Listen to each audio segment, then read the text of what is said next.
Okay, I know I'm not alone when I say this. Adding more books is definitely on my list of things to do this year, and that includes reading them. Also, more purposeful reading.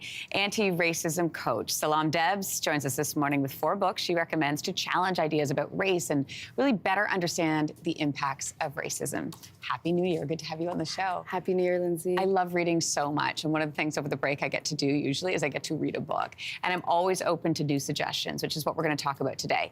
What is the first suggestion you have for us? So there are so many books that we could access, but here are a couple recommendations. We have Between the World and Me by Ta-Nehisi Coates, which is a book where it's basically a letter to his then teenage son, where he speaks on the struggles of racism through the Black experience in the world. Okay, now book number 2, we are familiar with Desmond Cole. He's been on our show a couple of times. What I really like about your suggestion with this pick is that he weaves his personal experience into the story he's telling. Absolutely. So Desmond Cole, he's a Black Canadian author, and this book speaks to the struggles of how racism shows up within the Canadian context.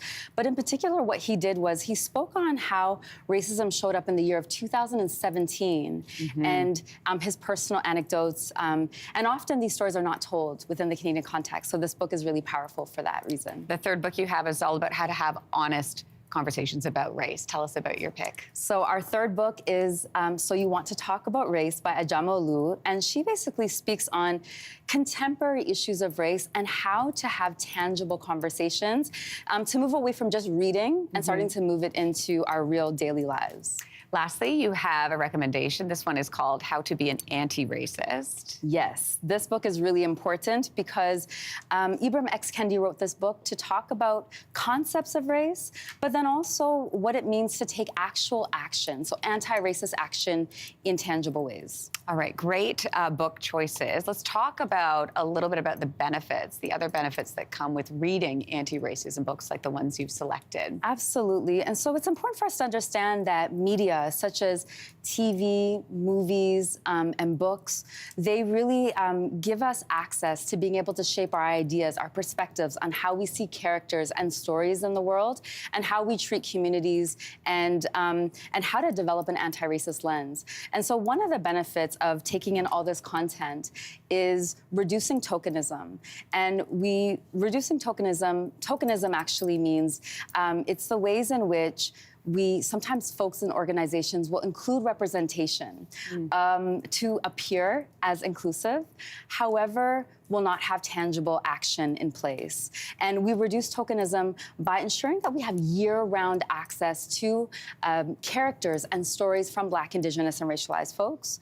Our second benefit is reducing stereotyping. And stereotyping is seen as unfair and untrue beliefs or narratives about specific groups of people that lead to pathologizing behaviors and that lead to discrimination and inequities. And so we reduce stereotyping by making sure that we include these types of characters and stories all year round.